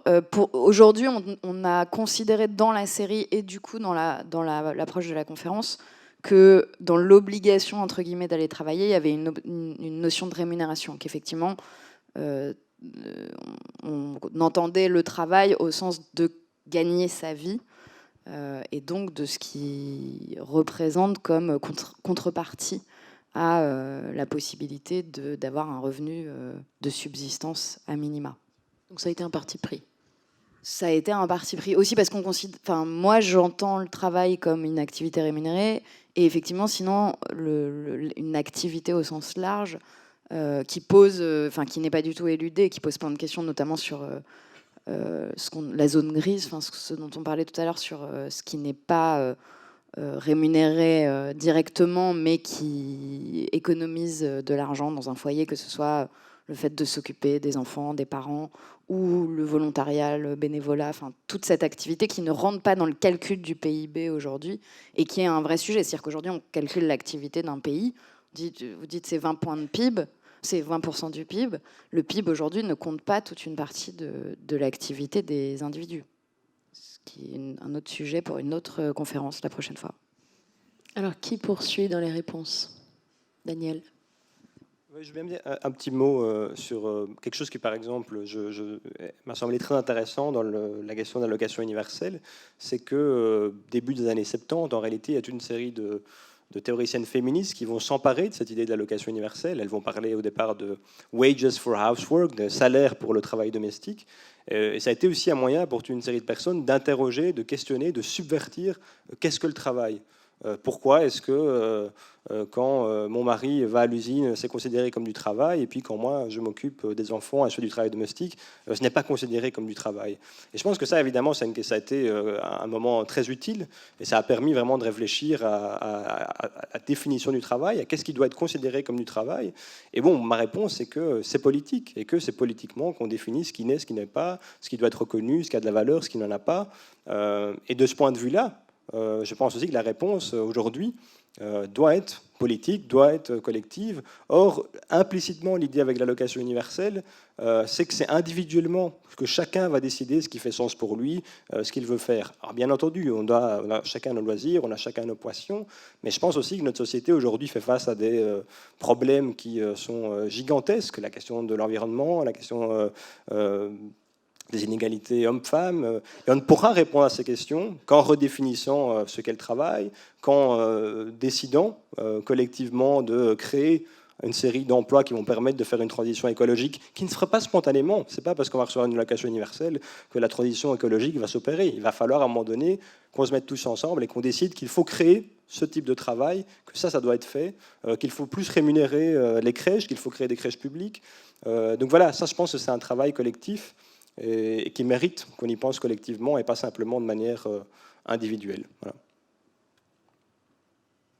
Ouais, moi, je trouve l'exemple du wages for housework, le salaire au travail ménager, très intéressant. Et moi, je m'inscris aussi pleinement dans les réflexions des féministes des années 70 qui ont justement travaillé sur cette question d'interpellation concernant le travail de care, le travail domestique non rémunéré qui est effectué majoritairement par les femmes. Et d'ailleurs, c'est clairement une question politique, et je pense que c'est une question politique dont on peut s'emparer à travers le revenu universel. Quand on voit par exemple qu'il est estimé aujourd'hui en France que ce travail représente aujourd'hui à peu près 50% du PIB français. Donc c'est un travail aujourd'hui qui n'est pas rémunéré, qui est une richesse considérable pour l'ensemble d'entre nous et qui est globalement dévalorisé en fait et invisible. Donc un des objectifs aussi du revenu universel, c'est justement de donner plus de visibilité à l'ensemble des activités qui ne sont pas intégrées dans l'emploi et donc pas reconnues comme vraiment du travail alors que ça l'est, alors que c'est indispensable à la société. Sur la question du salariat, le revenu universel est cumulable avec toutes les autres formes d'emploi ou de travail, ou en tout cas c'est cumulable avec tous les autres revenus. Donc à partir du moment où on travaille, on y gagne forcément. Il n'y a pas cette trappe à inactivité qu'on peut retrouver avec le RSA, par exemple, où il y a un certain seuil, où on va réfléchir, où on va devoir calculer pour savoir si on ne va pas vraiment y perdre en payant l'essence, etc., en retournant travailler. Donc ce côté trappe à inactivité, on ne l'a plus avec l'aspect cumulable d'un revenu. Et donc oui, l'objectif, c'est aussi de déconnecter le revenu et l'emploi, justement, pour la reconnaissance de toutes ces activités. Sur la répartition du travail, moi j'ai juste l'exemple que donne souvent l'historien Rutger Bregman, qui parlait justement des évolutions des emplois et aussi de l'importance de certains emplois et puis vis-à-vis des bullshit jobs notamment. Il prenait l'exemple des éboueurs à New York qui avaient fait grève il y a quelques années, ça il y a quelques dizaines d'années. Ils ont tenu, je crois, 3 jours avant que la mairie de New York prenne des mesures pour pouvoir leur obtenir les revendications salariales qu'ils demandaient. Ouais. A contrario, il y a eu les actionnaires de la City qui se sont dit on va mettre le secteur bancaire en grève et vous allez voir, ça va détruire toute l'économie. Ils ont tenu 6 mois et ils ont fini par abandonner. Donc en fait, ça nous amène aussi à réfléchir sur la nature du travail. C'est ce que je disais tout à l'heure, sur la nature, sur les perceptions du travail. Et peut-être que si certains emplois doivent disparaître, et ben peut-être que c'est pas forcément un drame. Et je pense que pour les emplois qui sont socialement utiles, voire indispensables, il faudra trouver les moyens de les revaloriser. Et c'est aussi pour ça que je parlais du care. C'est des emplois qui aujourd'hui sont complètement dévalorisés, invisibilisés et sous-rémunérés. Et en fait, c'est des emplois qui sont indispensables à l'ensemble d'entre nous. Donc c'est l'intérêt, je trouve, derrière aussi l'idée du revenu universel, c'est que ça nous interpelle sur la valeur travail, sur la nature des différents emplois qu'on a aujourd'hui pour essayer d'imaginer une valeur travail qui soit différente de celle d'aujourd'hui. Alors, il nous reste 5 minutes pour les questions et je crois qu'il y en avait encore pas mal. Donc, on va peut-être enchaîner et faire des réponses un tout petit peu plus courtes, même si c'est passionnant. Alors, qui a le micro? Oui, allez-y. Merci à tous pour vos interventions, pour le film et les films en règle générale. Je les avais vus, j'ai beaucoup apprécié. Les interventions nous ont permis d'avoir des points de vue pas forcément très opposés, mais avoir un large panel de ce qui existe, ce qui cohabite. Et elle arrive. Juste... Du coup, je ne sais plus où aller la question. On a tout gagné. Par rapport à une question qui a été quand même effleurée, c'est la question du financement. Il y a un sentiment d'injustice sur la question. On veut une justice climatique, on veut une justice sociale, on veut une justice fiscale. C'était notamment ce qui a amené certaines personnes sur les ronds-points avec les gilets jaunes.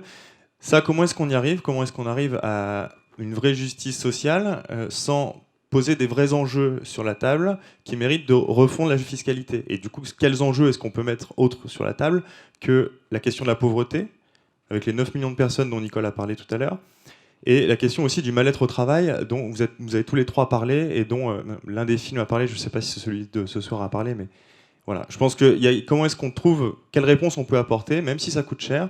Est-ce que ça vaut pas le coup justement de faire une vraie refonte fiscale et de mettre vraiment une vraie volonté politique dans des vraies mesures et pas des mesurettes comme ce qu'on fait perpétuellement avec des petits minima sociaux qu'on refait à chaque fois en voyant où est-ce qu'on peut faire des économies. Même si c'était un peu long, désolé, j'avais besoin.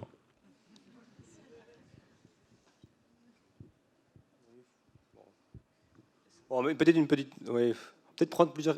Ouais, je sais pas. Ouais. Enfin, je sais pas. Alors, moi, je me demande, quand vous parlez du 20% du PIB, par exemple, je vais donner des chiffres complètement idiots, mais quelqu'un qui gagne 3 000 € aujourd'hui en travaillant, c'est 35 heures par semaine. On lui donne, mettons que le minimum, ce soit 1 000 ou 1 200 €. L'employeur n'aura pas besoin de donner 3 000 € plus les 1 200. Les salaires seront revus en fonction de ce minima. Ah si, moi, enfin c'est comme ça que je l'imagine. Sinon, évidemment, ça va coûter 20% du PIB. Vous allez toujours nous dire que c'est impossible. Donc, les gens peuvent crever dans la rue puisque c'est impossible. Alors que si on considère que les salaires payés par l'employeur, ce qui lui permettra d'ailleurs de participer à ces 1 200 euros, puisqu'il n'y aura pas payé les 1 200 euros. Est-ce que je suis claire? Non.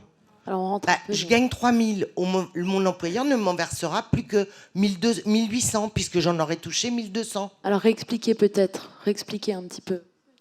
Daniel. Je pense que en tout cas, l'idée de l'allocation universelle, c'est que c'est cumulable. Donc ça, c'est clair que votre salaire ne bouge pas. Alors, on peut discuter sur les effets que ça peut avoir sur le salaire. Ça peut inciter votre patron à baisser votre salaire. Mais alors ça, c'est plus l'allocation universelle. Je gagne 3 000 aujourd'hui, je vis bien avec les 3 000. Si l'État m'en donne 1 200, ça me paraît pas choquant que l'employeur m'en donne 200.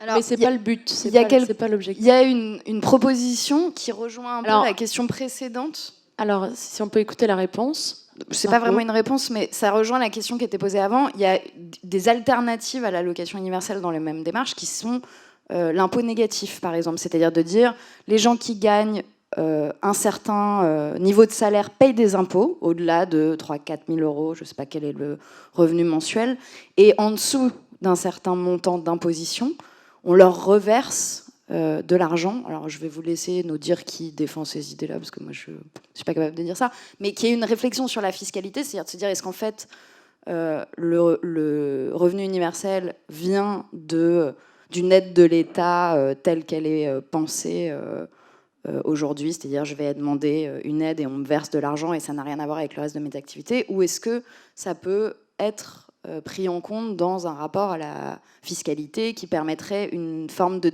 dégressivité plus importante que ce qu'elle est aujourd'hui.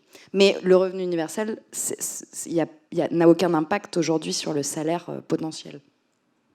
Si je peux me permettre juste, je connais un petit peu le sujet depuis maintenant une trentaine d'années. J'ai été un des fondateurs d'un quelque chose qui s'appelait le revenu d'activité pour tous, le RAPT, puisqu'il y a une vocation à prendre quelque chose qu'on ne nous a pas donné. L'idée du revenu universel, c'est celle d'un nouveau contrat social.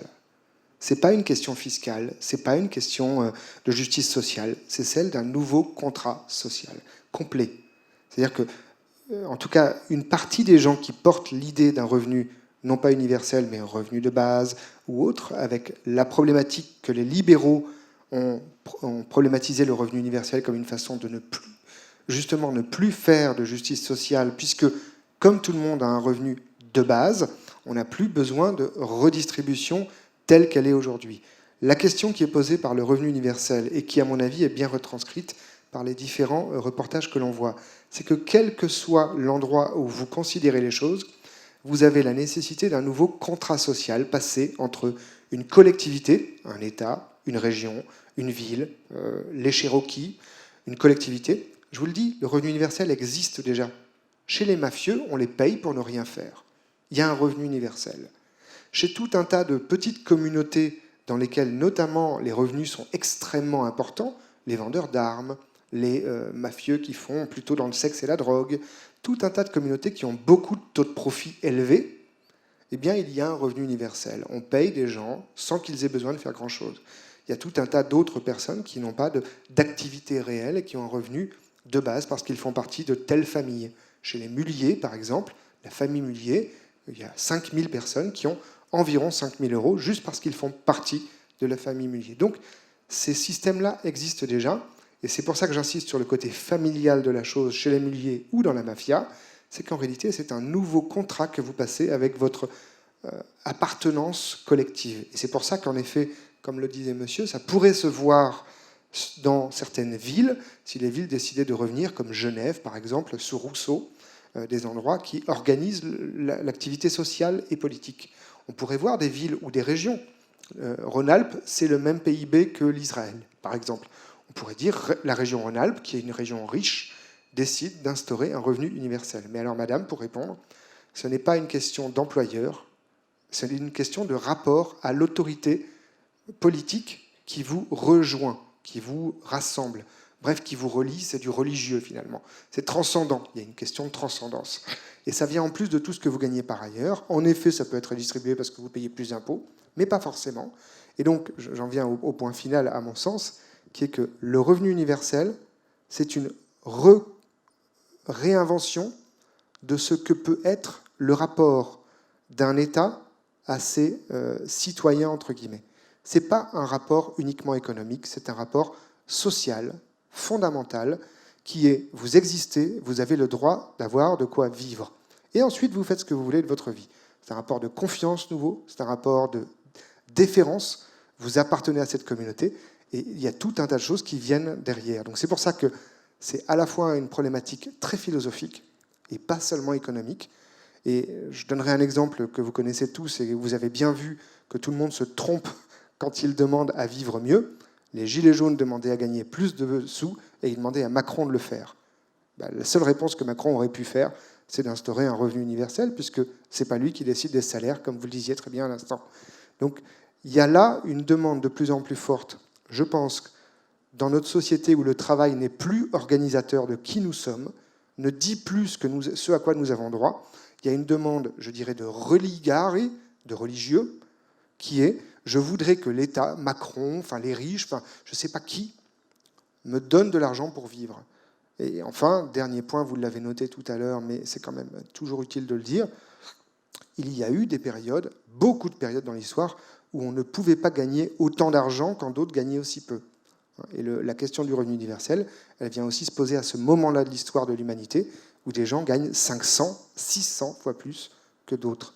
Et donc le revenu universel, c'est aussi pour Carlos Ghosn, même en prison. Alors on va prendre une dernière question. Vous pouvez l'applaudir, bien évidemment. Et je crois que le monsieur là-bas a une... Non ?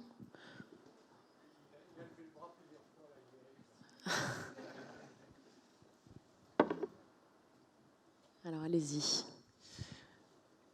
Oui, on a vu d'après vos interventions que selon le niveau du revenu de base, les conséquences ne sont pas du tout les mêmes. Enfin, on suppose, j'imagine, parce qu'on n'a pas encore totalement de preuves, mais oui. Et donc, quand on dit qu'on est pour ou contre le revenu de base, en fait, ça n'a pas de sens, parce qu'on peut être pour ou contre un revenu de base à 200 €, à 500 €, à 1000 €. Ce n'est pas du tout le même débat, en fait. Les enjeux sont totalement différents. Et justement, si on prend un exemple d'un revenu de base élevé, effectivement, on sera probablement en mesure de quitter son emploi actuel, ce qui, d'un point de vue individuel, peut être bénéfique, effectivement. Mais certaines tâches vitales risquent de ne plus être accomplies. On peut penser au transport de marchandises, à la manutention, des travaux pénibles, etc. On ne voit pas dans le film sur les Cherokees si, par exemple, ils font le transport de marchandises. C'est un truc qui est quand même assez difficile. Et en fait, je me disais, on a un peu perdu cette vision des tâches qui sont absolument vitales, qui sont presque invisibles pour nous. On a l'impression que c'est naturel. C'est un petit peu comme si les paysans autrefois s'étaient dit bon, bah, moi je vais arrêter de faire les moissons et de battre au fléau parce que c'est extrêmement pénible. Bah oui, sauf qu'ils n'auraient pas eu à manger. Et aujourd'hui, c'est une vraie réflexion qu'on doit avoir, c'est-à-dire qu'on doit pas faire les choses dans le mauvais sens. C'est-à-dire qu'on ne doit pas d'abord mettre un revenu de base et puis ensuite se dire oh bah les choses vont s'organiser toutes seules. Non, il y a un vrai problème qui est d'organiser justement les tâches vitales, et on peut le faire complètement autrement que ce qu'on fait aujourd'hui, mais il faut commencer par ça. Et pour être toujours dans la métaphore paysanne, il ne faut pas mettre la charrue avant les bœufs, en fait. Alors, je vais répondre juste par une petite anecdote sur la question du montant, parce que quand on a commencé à travailler sur les réserves Cherokee, ce que fait cette réserve Cherokee en Caroline du Nord, toutes les réserves indiennes ont le droit de le faire. Et donc, il y a des réserves qui ont décidé de répartir la totalité des revenus du casino entre les membres de leur tribu. Et donc, il y a des tribus qui distribuent $1 million par an à leurs membres. Et donc, ça nous intéressait de savoir ce qui se passait. Et en gros, il y a 98% de chômage dans ces tribus-là. Et la raison pour laquelle on a choisi celle-là, c'est qu'en fait, il y a cette espèce de bascule, de zone où, effectivement, le montant a une influence parce qu'il n'est pas suffisamment élevé pour vivre sans rien faire d'autre, ce que dit le chef, là où, à partir d'un certain niveau, les gens n'ont plus ni aucune raison, ni quand même aucune envie de travailler. Erwan, vous vouliez compléter Juste un petit point. Ça m'intéresse ce que vous venez de dire parce que, en réalité, je ne suis ni pour ni contre, soyons clairs. Donc je vais juste jouer à l'analyste. Dans ce que vous dites, il y a, si jamais on met un revenu de base, vous vous rendez compte qu'on ne pourra plus obliger les gens à faire des boulots de merde. C'est un petit peu ça. Et du coup, j'ai envie de vous répondre, banco, allons-y alors. Là, ça m'intéresse. Parce qu'en tant que sociologue, comme c'était dit tout à l'heure, je considère qu'un trader devrait gagner 50 fois moins que quelqu'un qui dégage les poubelles d'en bas de chez moi. Parce qu'au bout de 2 jours, en effet, les poubelles, je les sens, le trader, pas du tout. Voilà. Et pour plein de raisons. En effet, sociologiquement, on a un vrai problème. On est arrivé à une évolution sociétale qui fait que, comme ça a été dit très bien tout à l'heure, l'utilité sociale des emplois n'est plus du tout prise en compte dans le salaire. Donc, ce que je reconnais en tout cas à l'idée du revenu de base, du revenu d'autonomie, je préfère le terme de revenu d'autonomie, mais bon, c'est une autre question. Ce revenu-là, ce que je lui reconnais comme vertu, c'est qu'il remet de la sociologie là où il y a eu trop d'économie, en fait. Et il remet en place la question de, au fait, qu'est-ce qu'on fait ensemble? Qui s'occupe de quoi et pourquoi? Voilà, pourquoi est-ce que à New York on paye très très bien les éboueurs depuis cette grève? Et à Paris, pas encore assez. À Marseille, apparemment, pas du tout, etc. Pourtant, on paye des gens très très bien pour ne rien faire. Exemple, le grand débat n'a pas été fait par l'organisme qui est chargé du grand débat en France. Alors que sa présidente est payée 14 000 € par mois, c'est dégueulasse de l'avoir dit, mais c'est comme ça. Donc, ce que je veux dire par là, c'est que notez bien que nous avons tous, et je dis ça parce que moi-même, et nous tous, on se pose cette question. Oh, si on donne 1 500 € 1 000 € par mois à plein de gens qui font des boulots de merde, qui est-ce qui va les faire, les boulots de merde? Et donc, la deuxième question qu'il faudrait se poser tout de suite, c'est est-ce qu'il ne faut pas changer les boulots de merde en boulots bien rémunérés? Et qu'en fait, cette question-là, elle pose immédiatement une nouvelle répartition de ce qui avait été dit tout à l'heure, du travail dans une société. Et je trouve que ça a au moins cette vertu philosophique, sociologique. Et puis, de toute façon, si jamais il y a une nouvelle crise grave au niveau mondial, financière, qui nous tombe dessus vraiment dans 1 an, comme l'a dit le numéro 2 de Wall Street, alors je pense qu'on aura du temps et de l'énergie à consacrer à ce genre de questions.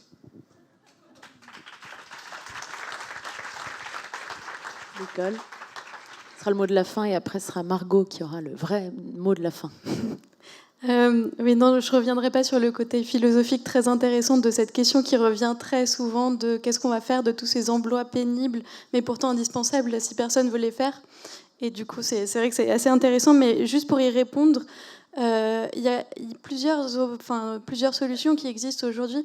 La première, c'est tirer profit de l'automatisation. On a peur de la robotisation, de la destruction des emplois, mais si les emplois sont pénibles, répétitifs, si ces emplois-là doivent disparaître, alors c'est pas forcément un drame. La deuxième option, c'est effectivement, Erwan Lecoeur le disait tout à l'heure, c'est revaloriser ces emplois par une meilleure rémunération, par de meilleures conditions de travail.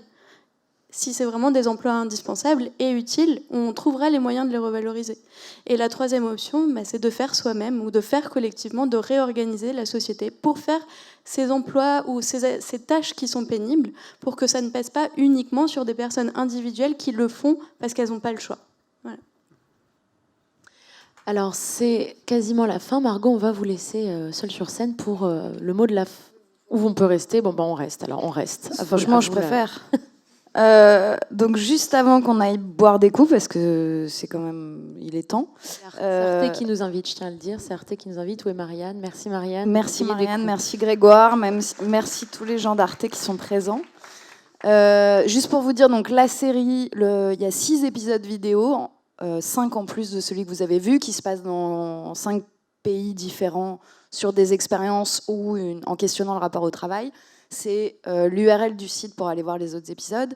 Il y a une application en partie en réalité augmentée sur le sujet de la robotisation, justement, qui reprend la question de les différents secteurs qui vont détruire des emplois grâce à la robotisation dans les 30 années à venir, qui est en phase de publication, donc qui devrait sortir dans les jours qui viennent. Et un grand merci à tous les partenaires de la série qui sont pas présents là, mais qui nous ont permis de la faire. Et on va boire. On va boire. Merci infiniment à toutes et à tous de nous avoir suivis ce soir. J'espère que vous repartez avec plein de questions.